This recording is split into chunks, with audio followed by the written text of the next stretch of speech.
Hello, listeners. Jordan here. I just want to let you know that you can listen to Nighttime early and ad-free on Amazon Music. Include it with Prime.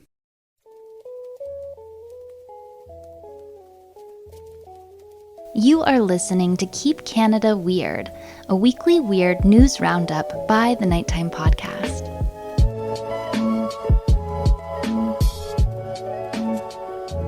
Handsome Aaron Airport. How are you over there on the other side of my computer? Oh, I'm well. Thanks for asking. May I ask you how you are? I'm wonderful. I have something cold and delicious in my hand that I'm ready to Would crack. you say it's a special drink? Yeah. You remember last week I told you about my friend Haley? Yeah. She sent me some special drinks. Tonight I am sampling a Mountain Dew Voodoo. It says right on there, mystery flavor. I don't know what it is, but I thank Haley for whatever it is. I know it's Mountain Dew, so it's got a lot of caffeine, so we may get through the topics quick tonight. Yeah. What do you got? Again, I don't have a parcel of special drinks sitting in my house to pull from at any given moment, but I did get something that you could argue is a special drink. It's a vitamin water. Okay, that's cool. Delicious, refreshing. Other than drinks, any news to report? Anything going on in your life or on your island of Cape Breton? Well, I didn't get to sip my drink yet. Do you mind if I have a little sip? Oh yeah. Sorry. You're going to say take my time? Okay, I will. Take your time. Yeah. Special. Okay. What's new here? Not too much. Just work is really busy because we're, gearing up for our holiday break. So leading up to the break, there's a lot to do and very little time to do it in. So I'm just kind of in that mode right now. Did you get a letter off to Santa? I know it's difficult for people with Canada Post striking. I had a hard time. I had to send something through UPS to get to the man. Yeah, I just gave him a call and okay. Yeah, I have a cell number. Okay, sweet. Let's get into the stories, though. We're here to keep Canada weird by seeking out, highlighting, exploring, celebrating the week in weird news. But before we get into this week's stories, let's catch up on a story from last week, specifically the deer in the high visibility vest. That was a story that got a lot of attention. I've heard from a lot of people with differing opinions on why the deer was dressed in a vest, if it could be dangerous to the deer. Some people had felt that it's certainly someone's pet, and they're putting the vest on it to prevent it from getting hit by cars, which is something that we speculated. But we got an update on this story. I'm going to play you a voicemail I received from a listener named Aurora, who lives in the area that the deer was actually seen. And this is, I don't know if it's a sad update, but it's a pretty shocking update, considering that we just spoke about this story last week. Here it is. Hi, Jordan and Aaron. My name's Aurora. I'm calling from northern BC. I was born and raised in McBride, which might sound familiar. The location of your deer and high vis story. I was originally calling to give you a bit of a conspiracy theory about the deer sneaking into somebody's house and maybe stealing the jacket, but I have an update on the story instead. So a deer was actually rescued from drowning in the Fraser River over the weekend, and as it turns out, this deer had some black fabric stuck around its neck. So the deer's okay now. He was rescued from the water and held overnight and taken care of by the lovely people of McBride. But yeah, looks like whoever may have placed the jacket on the deer put the deer in quite a bit of trouble. So anyways, big fan of the show. I've been listening for a long time, so it was fun to hear my hometown be mentioned. So let's talk this out here. So this voicemail that I got included a photograph of just after some deer was pulled out of the water in and around the area that the deer with the high visibility vest was last seen.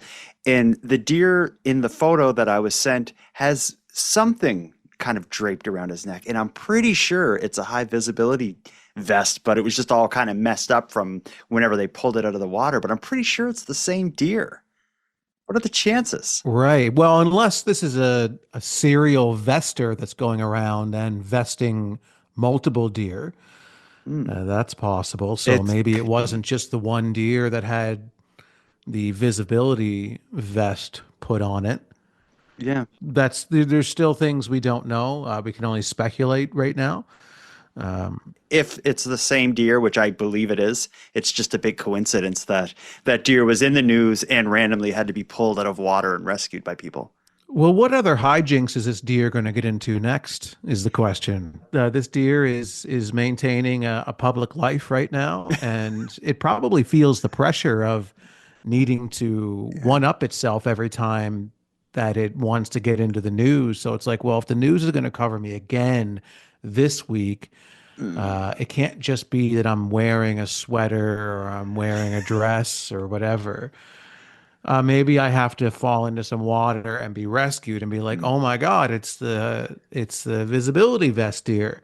And then next week it's going to be like, well, I'm going to have to maybe get stuck on somebody's roof, maybe, and there'll be some kind of Oh. a thematic Christmas element to that. Well, Rudolph, he's going to just, But Rudolph's nose was red. He didn't need a high visibility vest, but this deer hopefully will be wearing the vest when they get stuck on the roof somehow. so we know it's the same one. That's like kind of his calling card. Well, that's the trademark. Yeah, it has to be wearing its vest. Maybe we can inspire this deer with some ideas on how to capture people's attention, because we certainly have some weird stories that captured Canadian news watchers' attentions over the past week. Let's start with a bit of a cautionary tale. I want to open the show with a bit of a consumer alert here. A situation recently played out in Toronto that made it necessary that we provide Keep Canada Weird listeners with some potentially life-saving advice. If a stranger at a dog park invites you to his home for cosmetic surgery, say no. This news story will tell you why. A Toronto man is facing charges after allegedly posing as a surgeon. The man, identified only as USAC, allegedly approached 4 women at a dog park pretending to be a cosmetic surgeon at a local hospital. He then offered cosmetic procedures to the women from his residence. Police say the women believed they were receiving Botox, Ozempic, and salmon DNA injections. They were alerted to the incidents when victims became suspicious of the man's behavior and found out he didn't have the proper qualifications. What a shock that the cosmetic surgeon at the dog park didn't have the proper accreditations to inject salmon DNA into people. Yeah, the cosmetic surgeon at the dog park that approached you and said, "Hey, did you know I'm a surgeon and we could go back to my apartment and I'll fill you with Botox and Ozempic, whatever other nonsense that you want to be completely filled with." Yeah. What could go wrong, eh? Yeah, this is one of those circumstances where I do not blame the criminal.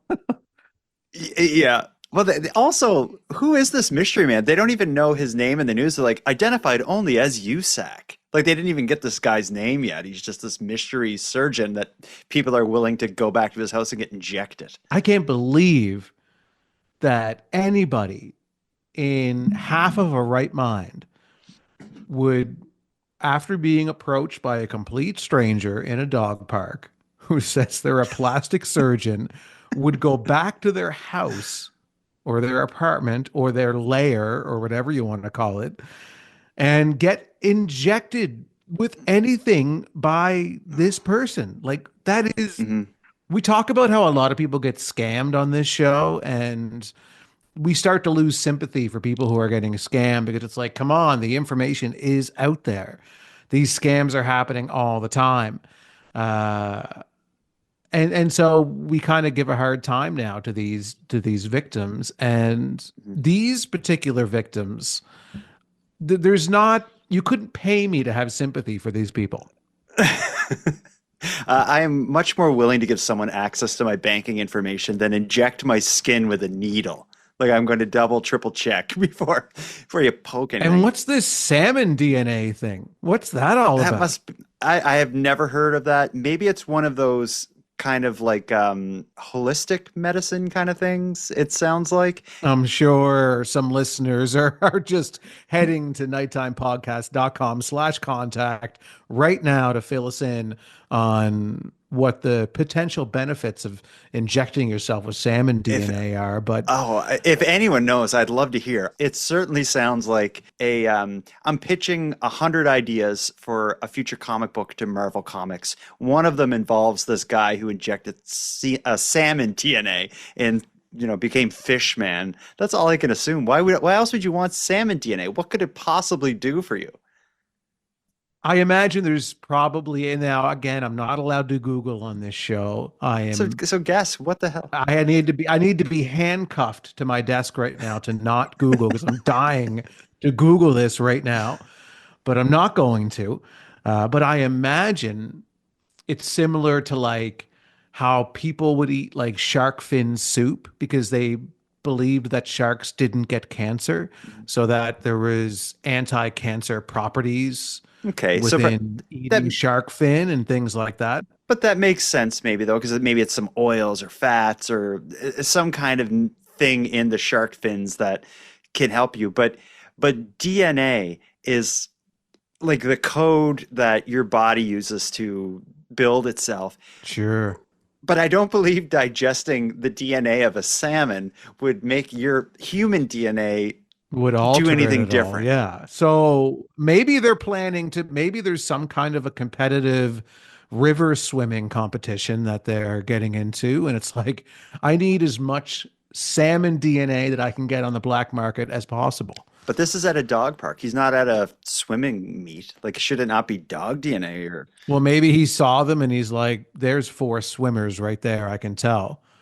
And I just happen to be a plastic surgeon with bottles and bottles of salmon DNA at the ready, and some Ozempic if you're interested. Yeah, that's trendy right now. Maybe it's like, Yeah. come for the Ozempic, stay for the salmon DNA. I think you come for the salmon DNA and you might as well sample some Ozempic while you're at it. Yeah, it's the cross sell, the upsell. Yeah, Since you're yeah. here.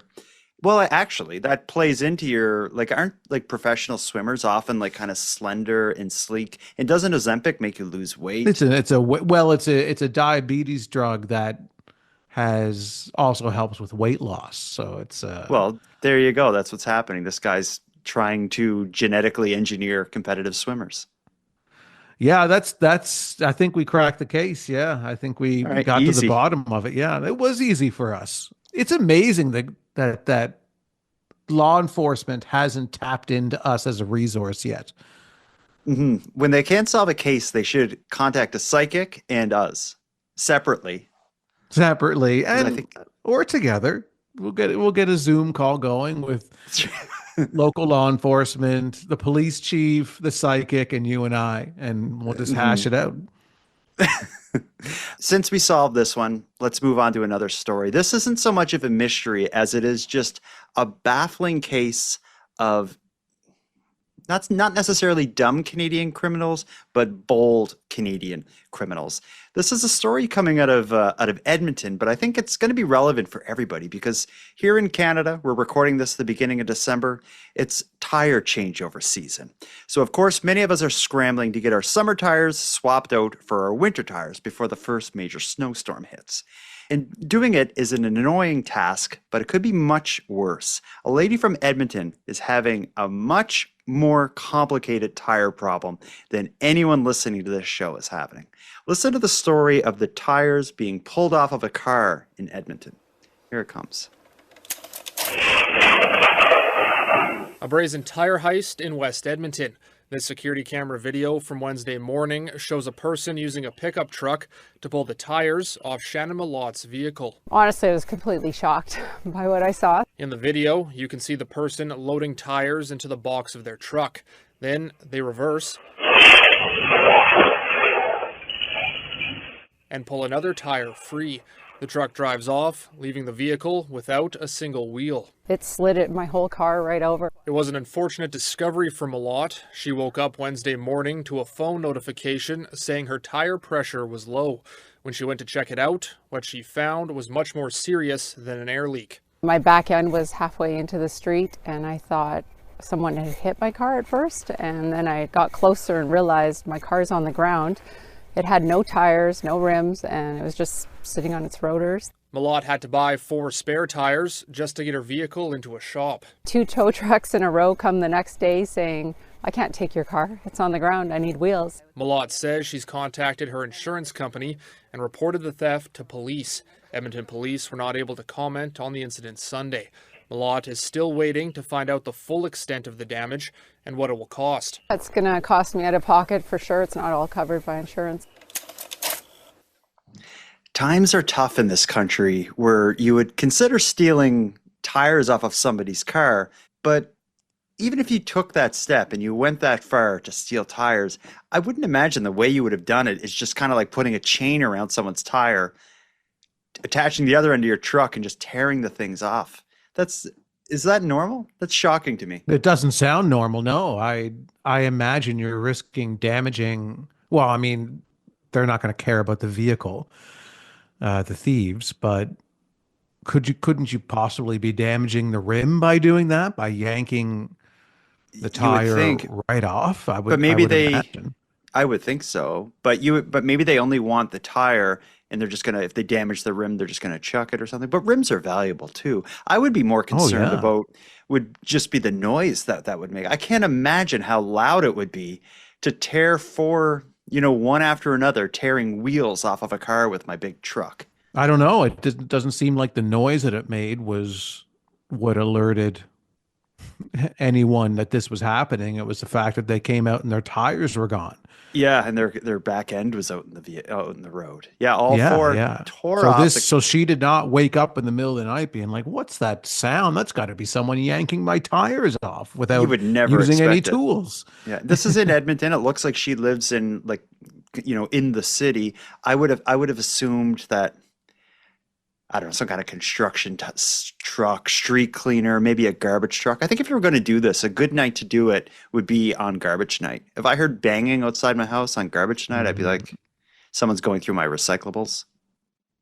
Right. Yeah, sure. But I mean, that's 2 different sounds to me. I don't think they're going to make the same kind of sounds. Yeah. Well, just on the topic of sounds, I don't know if you've ever experienced this, but not too far from where I live, they're building like a new subdivision. So they had to clear this big area. So they cut down all the trees and all this stuff. So now I have deer and foxes roaming around my neighborhood all the time.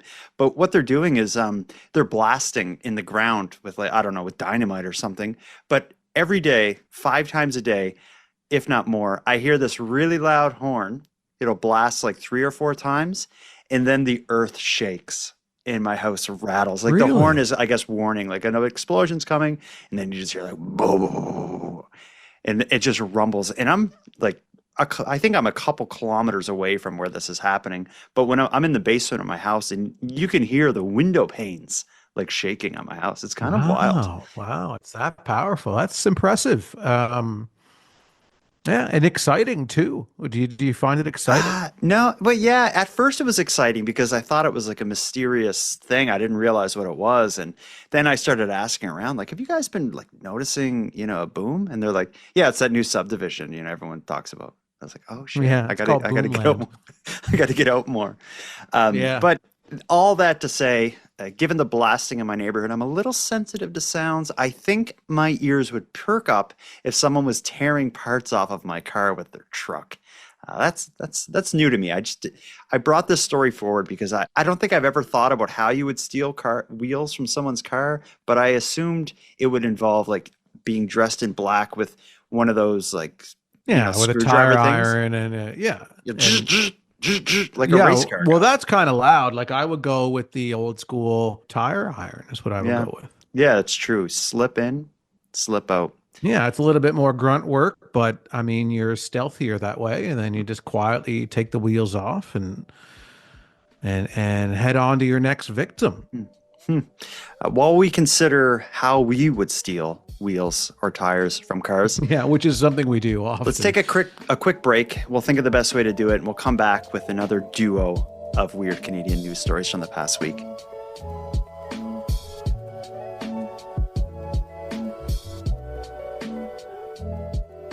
So at the beginning of the show, Aaron, we revisited a past story, which was the deer in McBride wearing the high visibility vest. We're about to revisit a past story in a roundabout way. I guess this is revisiting a past theme. I think it was about maybe 2 years ago, in the early days of the show, we talked about, I think it was a shoe store in Vancouver that had a unique way of preventing people from loitering, i.e. sleeping on the ground outside of their business overnight. Another business seems to be doing the same thing. So longtime listeners of Keep Canada Weird may think this is a rerun, but it's happening again. It's almost been 2 years since we last covered the use of baby shark as a defense for private property. But here we are again. A shopping mall in Montreal has been playing a sped up version of Baby Shark throughout portions of the mall that are accessible overnight, and opinions are divided about it. Here is another story of Baby Shark being used defensively. For about a year, the popular children's song, Baby Shark, has been playing inside some emergency stairways at Complexe des Jardins. The owners of the shopping mall are hoping it's deterring people from sleeping in the stairwells. I mean, yeah, it would work for me. I would leave. I hate that song. It's a little insensitive. This person has heard the music playing. I was just very surprised by it, and I was like, it made it feel more unsafe than I think somebody there might have been making it feel. Located in downtown Montreal, Complexe des Jardins has offices and a shopping mall. And while playing music to discourage unhoused people from seeking shelter inside can be uncommon, the method is not new. Some stores in the United States play classical music to keep people away. James Hughes from Old Brewery Mission says Complexe des Jardins should change its approach when dealing with this issue. You know, very unfortunate, to be perfectly honest, that a very sophisticated organization like the Complexe des Jardins is resorting to that kind of tactic. Hughes says more housing is the solution. Since playing the music, they say they've noticed fewer people staying in the stairways. But despite all that, Hughes says Complexe des Jardins could be doing better. They cannot use, loud noises to try to move people on. That's inhumane. So we got a few sides of this story to talk about. First of all, would it work? I think so. I honestly, in the wintertime, it wouldn't deter me. I would 100% stay in that stairwell if it was warm and kept me dry and I could spend the night there and it's freezing out. I would put up with a sped up version of Baby Shark playing on loop over and over and over again all night long. I guess it's the kind of like path of least resistance thing, though. If there are 3 areas that I can go to get out of the cold, one is blasting a sped up version of Baby Shark and the other 2 are quiet, I'm certainly going to choose the other 2. So I think it's maybe the easy answer is earplugs. Be like, no, nobody wants to stay in the Baby Shark stairwell anymore. So I just went and got a cheap pair of earplugs and I go in there and put them in and get a great night's sleep. And it's all mine. Private and nobody bothers me in there and it's great. What do you think of blah, blah, blah, Des Jardins? I couldn't make out the name of it. Because they put the stank on it, even when somebody doesn't have an accent, they give themselves an accent when they say the name of that complex. Yeah. The Complexe des Jardins. Yeah. It's just like, is she speaking totally normal like one of the guys was? He's like, oh yes, we're here at Complexe des Jardins. Like, what are you doing? Why are you coming up with a stereotypical French character to say the name of that business? It is true. I noticed that as well. But I don't know how I feel about them kind of pointing the finger at Complexe des Jardins as being like, they need to come up with a different problem or a different solution to this because of, homelessness and all. A part of me is like, is it the mall? Should the mall be tasked with coming up with solutions for that? They just want to keep people out of their mall or out of their, those stairwells. It just seems a little weird to point the finger at the mall in that way. I guess it's more the tactic that they're using, not the fact that they're trying to keep people out of the stairwell, but more of how they're doing it. comes across as insensitive, I guess is the argument. So I guess it could be. Well, what about inhumane? That was one of the words that was used. Like it was an inhumane thing to do. I'm sure way worse stuff is commonly done, probably in city buildings to keep unhoused people from going into their publicly accessible areas. Like I wonder what town hall in Montreal does. Is it inhumane? They probably just have a security guard that shoos them out of there. yeah, I guess I don't know. I don't know what other businesses do Hmm. to keep people out, but I would have to be working there to understand the issue a bit more. Like, are they just sleeping in there, or is there other issues that are arising from them being in there? I don't know enough about it. Could there be a worse song? A worse song? Yeah. Macarena, maybe? Oh, that's popular with kids again. I was Is it? oh my gosh, yeah. I was had a couple 6-year-olds around not too long ago. I was at a playground with my kid and a couple 6-year-olds. They were all singing Macarena. Really? Yeah, and I thought, oh, it must be, like a new version of it. But no, I think they were singing the original version that we know and The love. original? Okay. So, Well, you know, the world is going to hell, so it's well, just part of the process. The four horsemen of the apocalypse are right around the corner. The Macarena has made a comeback. Yeah, all the biblical signs are there. yeah. Uh, let's move on to something maybe one of the more complicated stories we're ever going to unpack or have ever unpacked in the history of Keep Canada Weird. I received an email from a listener named Craig letting us know that something very weird is happening in Dorchester, New Brunswick. What it is and what's being done about it, they're all kind of matters of speculation at this point, because one thing is certain is that City Hall or the town council in Dorchester, New Brunswick doesn't want to talk about it. Let me set it up this way. Like many towns, Dorchester, New Brunswick has a sign on its main entrance welcoming people to the town, and it features the town motto, an easy place to live. But recently, someone painted over the sign, changing it to instead say, a weird place to live. And the town's council does not want to talk about the change in motto or the other sign that was added to advertise a local bed and breakfast that's being run out of a decommissioned jail. So let's start with the article. You can take the lead on reading this one, Aaron. Dorchester may be easy to live in, as the town's old sign once claimed, but it's not without its quirks. Recently, the altered welcome sign became a topic of tension during a Tantramar Town Council meeting. Councillor Debbie Wiggins Colwell attempted to raise the issue during the statements and inquiries portion of the agenda, saying, "This inquiry is concerning our welcoming sign coming into Dorchester." Before she could finish, Mayor Andrew Black interrupted, warning her that the matter could not be discussed publicly. "If we want to discuss this, we will have to move in camera," he said. Wiggins Colwell pressed further, asking, "I can't make an inquiry about it."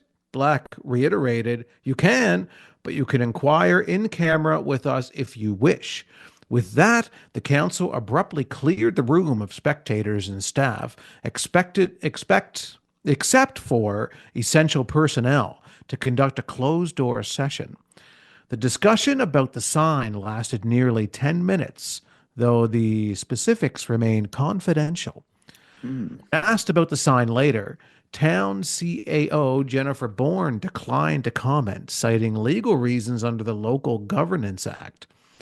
This secrecy has only added to the public's curiosity about the situation, particularly since the sign is now at the center of a dispute between the town and Bill Steele, who owns the property it sits on. Steele maintains he holds full ownership of the property and the sign itself. "I have full title to the property that the sign is on," he said, adding that his lawyer confirmed that there are no agreements or encumbrances giving the town any claim to it. So Steele says he has maintained the sign and the surrounding area since moving to Dorchester and was surprised to learn of the council's closed-door discussion. "No one from staff or council has approached me about this sign. They abandoned it, like it or not, he said. While the altered sign has drawn both amusement and criticism, Steele remains open to dialogue but suspects the town might resort to legal action instead of simply reaching out to him directly. While Steele acknowledges having positive relations with the new council and staff in the past, he is frustrated by the lack of direct communication. Instead of sending legal letters, they should just knock on my door and ask me, he said. It throws all those good wishes and dreams out the window when you don't have the courage to give your neighbor a call. I'm Bill Steele, damn it. So what's going on here is there's like the town sign welcoming people. Someone wrote over the motto, changing it to a weird place to live. And it seems like the reason they don't want to talk about it is because there's some kind of battle of ownership between the town and this Bill Steele, who owns the land and believes he owns the sign, which is a pretty amazing dispute to be having.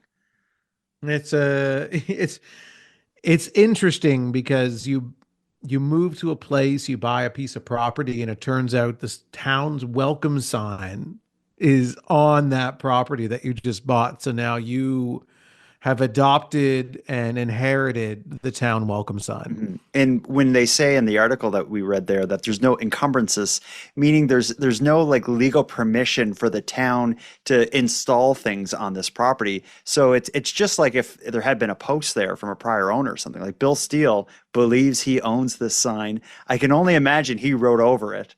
Yeah, well, of course he did. It's Bill Steele's sign.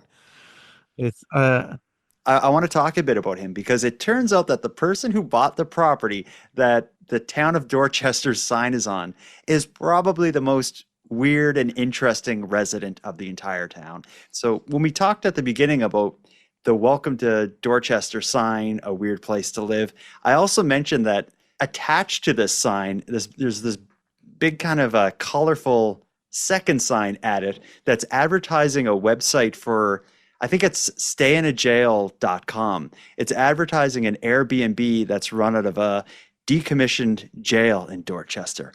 It turns out that that's actually what brought Bill Steele to Dorchester. I'm going to play you another news clip. This one is when Global News did a little story on the Ontario man who bought the abandoned jail in Dorchester to run an Airbnb out of it. In case you can't read between the lines, the man from Ontario is the Bill Steele. Here it comes. Bill Steele rolled in all the way from big city Toronto to Dorchester, New Brunswick this week to seal the deal. He's soon to be the proud new owner of one of New Brunswick's most notorious jails. I always wanted something really neat to retire in, and Ghostbusters headquarters wasn't available, so you buy a jail, right, and stuff. Well, it's certainly a unique retirement home. The more than 100-year-old jail is the site of the last double hanging in New Brunswick back in 1936. Andrew Partridge bought the jail about 16 years ago, and while he's a little sad to let it go, we're trying to grow, right, or reestablish Dorchester as a community to come and work in and live in. So he's happy it's going to someone from away who appreciates its notorious history. For most, living here would be a morbid thought, but not for Steele. Watching him unload his van, it's not hard to tell from his collection of old movie set props. Steele has, well, unique taste in decor. I'll put his head back on. It's odd and unusual, just like the jail, so it's a great place to house my collection. I don't know if the town of Dorchester knew what they were getting themselves into when they installed that welcome sign on a plot of land that would eventually be owned by someone like Bill Steele. I like this story. I like Bill Steele. Yeah. He checks all the boxes for me. Yeah, if I learned that the welcome to Halifax sign on my front lawn was mine, oh man, I'd do some weird stuff with it. I think he's being gentle with them. Yeah, I think he's making all the right moves. And I love his idea of the jail, to be able to stay in a jail and have that experience. And Bill Steele all the way. He's Bill Steele, damn it.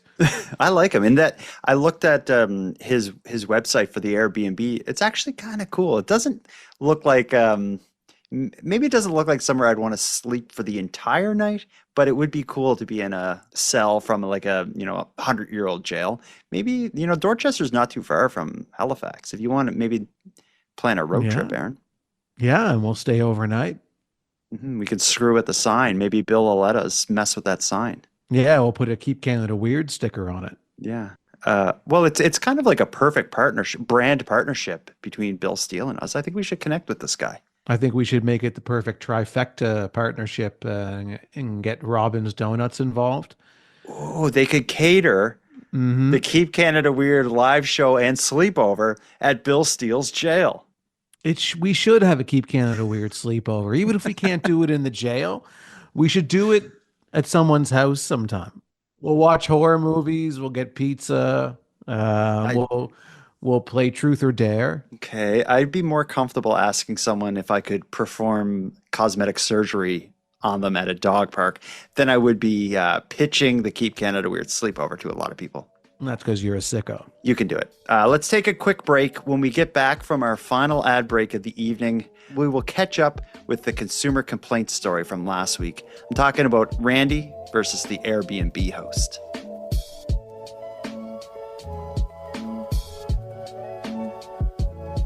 Last week, we had our good friend Randy on the show. He told us about the situation he was in as a result of leaving an unfortunate typo in a bad review for an Airbnb he stayed at in Halifax. There were 2 guests, him and his girlfriend. He accidentally said there were 3 guests, and that led to a vicious blackmail campaign by the Airbnb host saying, take the bad review down or you'll have to pay for that 3rd guest, which Randy firmly states it was a typo. There was no 3rd guest. I've heard from a lot of Keep Canada Weird listeners who want to weigh in on Randy's Canadian consumer complaint. Let's go through a couple of the voicemails to hear what listeners think about Randy's situation, and then we'll get Randy on the horn because I think he has an update for us.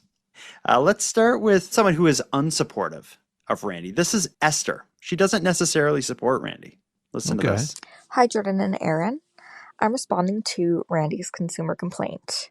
I'm going to give Randy the benefit of the doubt and assume that he wrote the number 3 in his review instead of the word 3, because had he written the word 3, that would have been really incriminating. Well, my perspective is essentially, I'm not sure this is the hill to die on, and sometimes you just have to take the L. This can be a learning opportunity. It's probably not a great idea to include any details inside a negative review of the business that would suggest that you have broken the business's rules. And unfortunately, that's what happened. And that's just something that can be, unfortunately, used against you. So I would say choose your battles carefully and let this be a lesson about the importance of being careful about what you write and what you put out into the world. All right, everyone, take care and keep up the great work. So I will answer one kind of question she presents at the beginning is Randy did use the numeral 3 rather than typing out THREE. So he went with his fat finger to hit the 2 and hit the 3 instead. So that supports it being a typo. But her opinion is take the L, Randy. You shouldn't have put all that extra information. It was unnecessary. Pay the $65-ish and live your life. Right. I can't quite agree with her on that. I think what Randy wrote was appropriate. It's unfortunate with the typo, but I guess the only lesson that I would impart to Randy would be to make sure to double check before you hit send. So once you have it typed out, read it over a couple of times to make sure that everything flows well and reads how you want it to read. And then hit send. That's the only thing I would say. Yeah, that's great advice for everybody who's sending written communication to someone else. That written communication can be used against you. Double check. Let's hear from Charlotte, speaking in support of Randy. Hi, Aaron and Jordan. This is Charlotte from California. I'm calling about Randy Stonewall's Airbnb incident. Randy, you can't give them $65 for a cold shower. It's just a typo. Maybe you can see if Airbnb will let you amend your comment, but I will say it's totally plausible that a couple would take multiple showers on a trip out of town. You know, there's, like you said, after driving a long distance, you want to get cleaned up. If you were, you know, physically intimate later at any point in the trip, you might want to take showers again if you had somewhere to be. So it is just a typo. You've probably got evidence you haven't even thought of, like maybe you texted a friend to say, hey, me and my girlfriend are going to be in town for the night, or something to that effect. But really, I think just sticking to your guns and saying we absolutely did not have another guest. I don't think Airbnb is going to uphold their decision to charge you after leaving a bad review. So, yeah, don't give them your money for those tepid showers. All right, guys, take care. Interesting perspective. Yeah, and quite a shocking would be the only word I could describe of her suggesting that Randy and his girlfriend were intimate together in the Airbnb. Anything can happen at an Airbnb. It's basically Vegas rules. Yeah, but Randy is not married. So I think that's become, I think no one cares about the Airbnb situation anymore. And now this is what's at the front of everybody's mind is. I'll let you bring this up with them. Okay. All right. Let's hear from one more Keep Canada Weird correspondent who wants to weigh in on this, and then we'll connect with Randy for any updates. This is Jennifer speaking in support of Randy. Hi, Jordan and handsome Aaron Airport. I was just listening to your latest episode, and I had to pause it to come record this voice memo. I'm enraged on Randy's behalf with the whole Airbnb fiasco. The fact that he wasn't able to get hot water for his showers, and now they're charging him $65 for his fictitious third guest. It is absolutely outrageous that they're doing this, and I stand with Randy. Hashtag I stand with Randy. I would say overall, the listeners of Keep Canada Weird have made it clear they support Randy. They don't think he should pay it. It seems to be the majority think that way. Now, again, there's been new revelations. Randy tells me that there's been updates. I know you've been with him since I've last spoke to him, so you may know more than I do, but let's get him on the phone and we'll find out exactly where this fiasco stands. And hopefully we can settle our first Canadian consumer complaint tonight.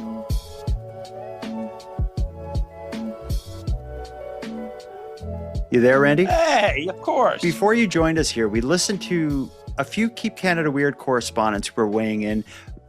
The majority of the feedback about your situation were people speaking out in support of you, although there were some tough questions that were raised. Well, yeah, one of the voicemails, one of the listeners was defending how many showers that you took, because that has been a controversial subject that has come up since you brought the story to us last week. I feel that 4 showers is totally appropriate, as I explained it, that you arrive on the day and you both have a shower each. You wake up in the morning, you both have a shower each. One of the listeners, however, said, and then also imagine that you needed all those showers because you were intimate in the Airbnb, which I don't know if that is allowed or not. Also, you're unmarried as well. You're unwed, so sure. So that kind of changes everyone's perspective on the entire thing. Yeah, I mean, we're all adults here. Okay, I guess that clears it up. Actually, I'm fine with that answer. You know, yeah, I mean, part of the reason why you get an Airbnb, right? Is Oh, is it? Wow.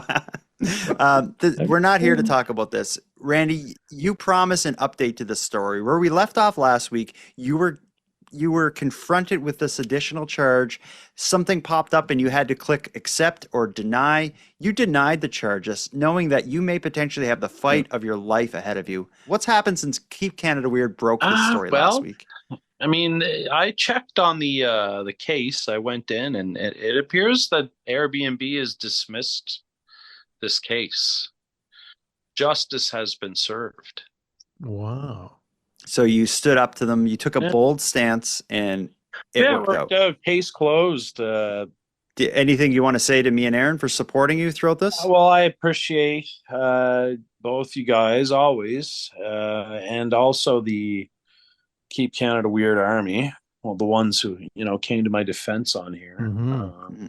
Well, I think I can speak on behalf of both of us and every listener. Keep Canada Weird when we thank you for sharing your Canadian consumer complaint with us. Yeah, my pleasure, guys. Seriously, and if you ever stay in an Airbnb and the shower's just not working the way you want it to, then you give them a 3. Well, thank you, Randy. And if there's any developments in this story in the future, we should be the first to hear about it. Yeah, I'll keep you updated right away, Jordan. All right. And Aaron, of course. Thank you for joining us again, our friend. And we're glad you won. I did win. Thank you. There you have it. Yeah, what a roller coaster ride that was. And we were right there, front row seats for the entire journey. I'm not surprised that I don't think Airbnb dismissed it. I bet you the hosts, they were calling his bluff. They're like, give us the money or pull the review. They didn't want the $65. No, they wanted the review pulled. So they were just trying to see if throwing spaghetti against the wall to see what sticks. And they were hoping that he would pull the review and then they could move on with their lives. But they didn't realize who they were dealing with. No, a very, very petty man. An unwed man.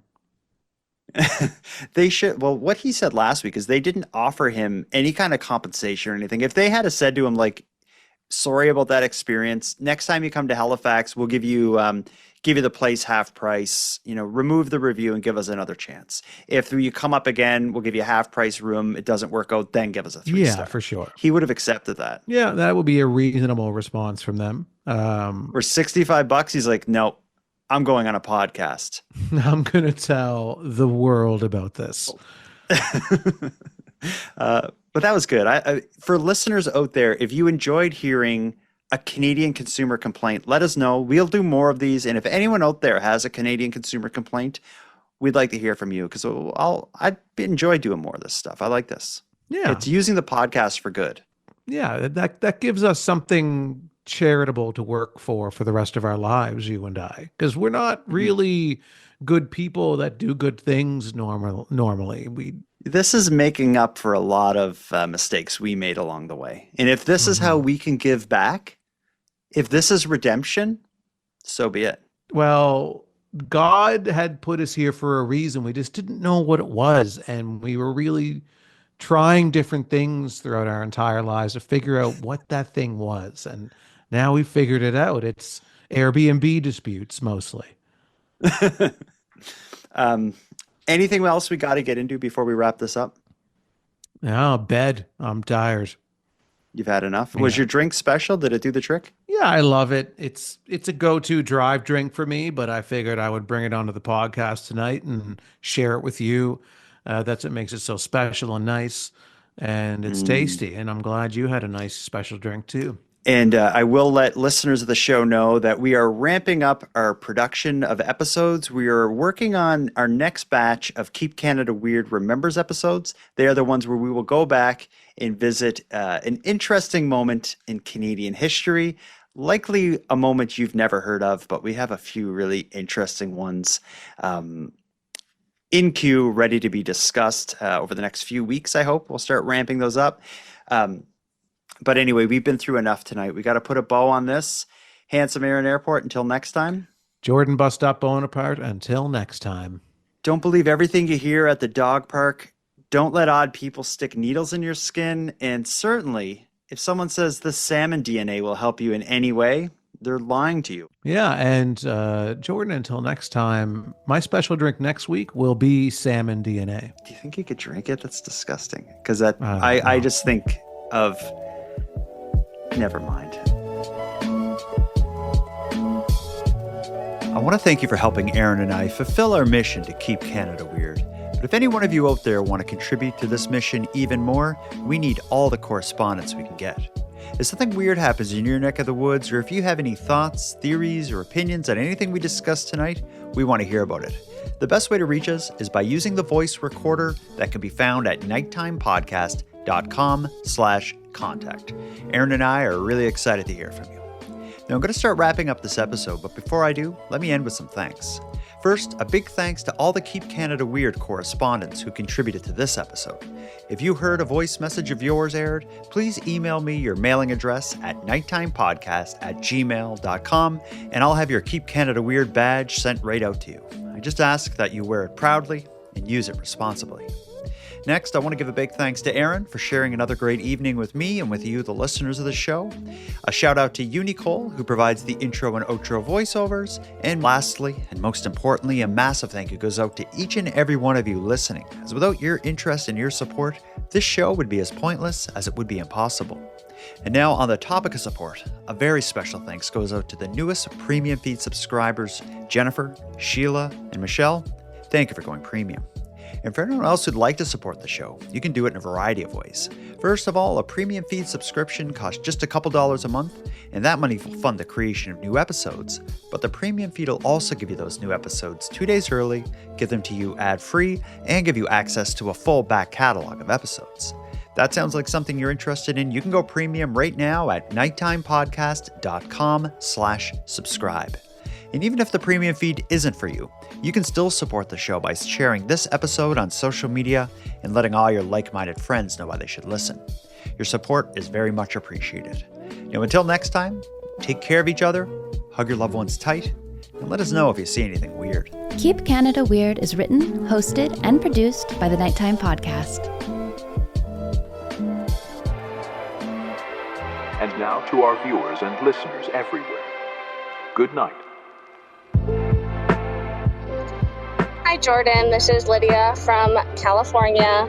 I was calling to give you my opinion on your consumer complaint Airbnb situation you talked about in your latest episode. I talked to my husband about it, who doesn't listen to the podcast, so completely unbiased. This is what we came up with. We want to know what the typo was. Like, was it a digit, like a 2 versus a 3 digit, or written out? Also want proof of what this extra mess was from this supposed third person. And my husband says if they can't provide that, they can quote unquote go f*** themselves. Yep, that's what we think. Okay, thank you. We love you guys. Bye.